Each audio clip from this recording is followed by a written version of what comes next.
Hey, good morning, everybody. So I want to show you how to make an eyeball and then how to make the eyelids and stuff around the eyeball. So I kind of already started an eyeball over here. Generally, when you make eyeballs, if you're going to have two eyes, you want to make them at the same time. I'm only doing like one eye, but I wanted to have kind of a pre-made one. So what I'm doing for the eye, for this part, I'm working on a piece of paper because I do want to be able to kind of flatten it out and peel it off and bake it and everything. So I made a little ball. I'm gonna wobble the ball down so it's a little bit flatter, just slightly flatter, okay? So, because I don't want to flatten it out all the way, but your eyeball is called an eyeball because it's actually literally a sphere. It's a ball. So only part of our eye shows. So we're kind of trying to make it look like that. So what I'm going to do now is, since I flattened it just a little bit, I don't want to flatten the middle anymore. I just want to flatten around it. So I'm taking my finger kind of at an angle, right? I'm not sideways. I'm not flat up top. I'm kind of at an angle. And I'm pushing just around the outside edges of the actual ball.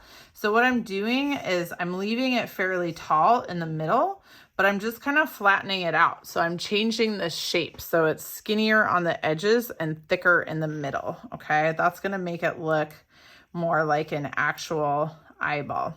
So your goal here is to keep it as even as possible. Like I said, I'm working on a piece of paper just because it doesn't stick quite as much as it does to, you know, some of the other stuff like the table and whatnot. And I don't want to mess up my eyeball when I have to go take it off.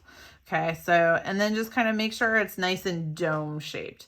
Now, if you want to, like this one, if you want to add iris onto it, with the clay, you can, or you can wait until after and just color it with a marker. That works too. But I'm just going to take a little ball of green clay.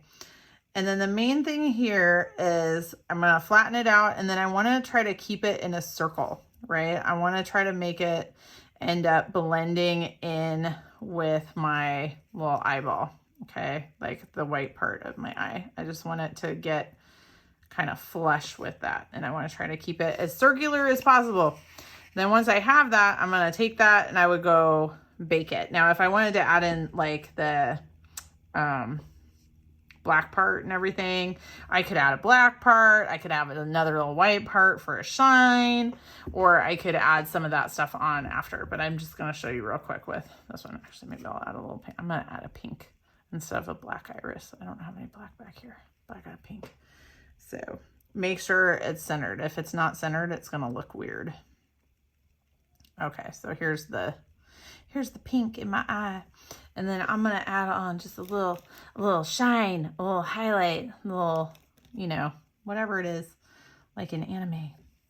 Now, if you're trying to make something super small like this, ooh, maybe I'm just going to use this little random piece that I found. Boing, shine.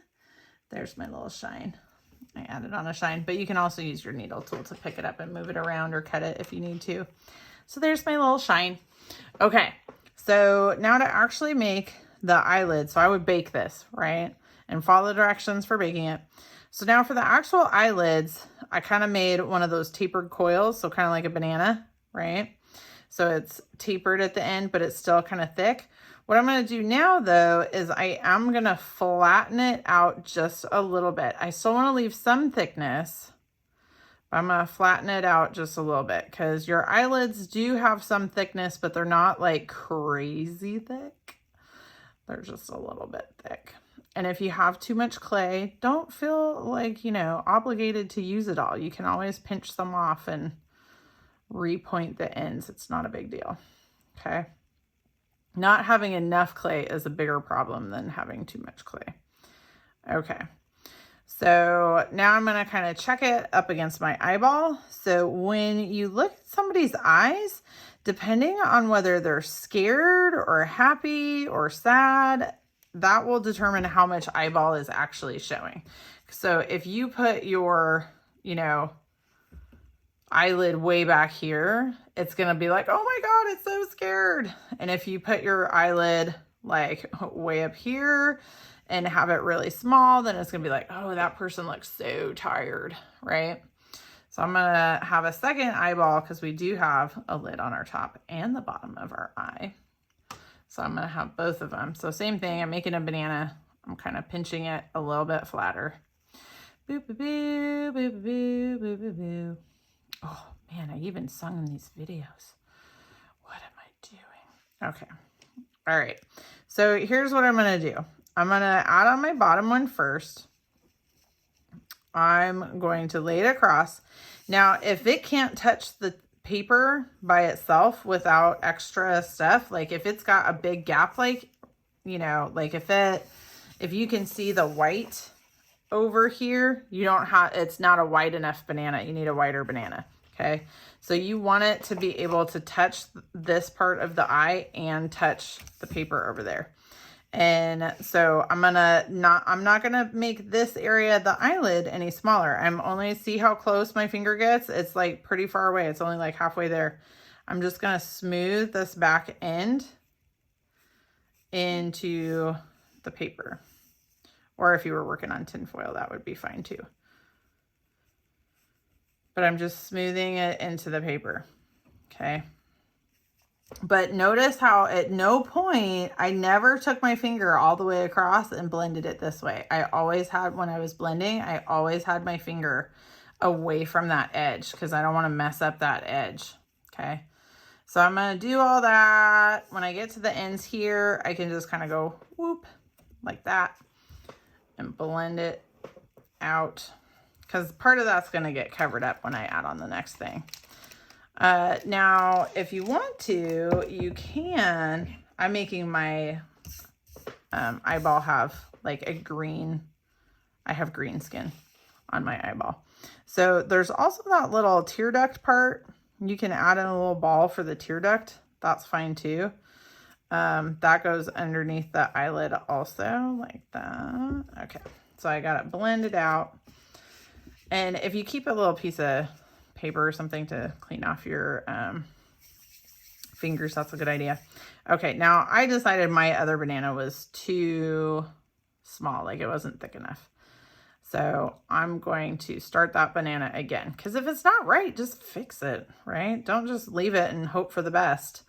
If it doesn't look right, it doesn't look right. So try to find a solution. And if you need help finding a solution, let me know, right? But it's better to find a solution than to just leave it. Okay, so I made my semi-flattened banana and now I'm going to let it touch the iris again. And then see how it already starts to look like an eye, right? So you have to make a choice though. Like I said, do you want it sleepy? Do you want it scared? Do you want it like surprised? I just want mine relatively neutral. So I'm going to lay it over the top. And then again, I'm just going to blend just the edges that are against the paper. Okay. And if it's not able to touch the paper, you need more clay, like make it bigger. Okay. If it's a little teeny skinny thing and it looks all futzy and you're like, oh, it doesn't cover the eyeball, don't force it. Just make a new one. It's clay. It's not that big of a deal to make a new one.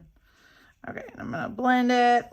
And you can always use your tools to kind of like, if you're having a hard time blending right here, you can use your, a paper clip or the, whatever tool you can find, toothpick, to help that. All right. But there is my finished eyeball. Now, if I want to attach this to my project, this would already have been baked, but this part isn't. So I could have done this part on here, or since I did it on a piece of paper, I can very carefully with a clean knife, I can start to cut this off, like get it loose like that, right? And now that it's loose, I can add my glue to the back, I can stick it on here, and then I can blend it in, right? Okay. Thanks, everybody. Be creative and have fun with this.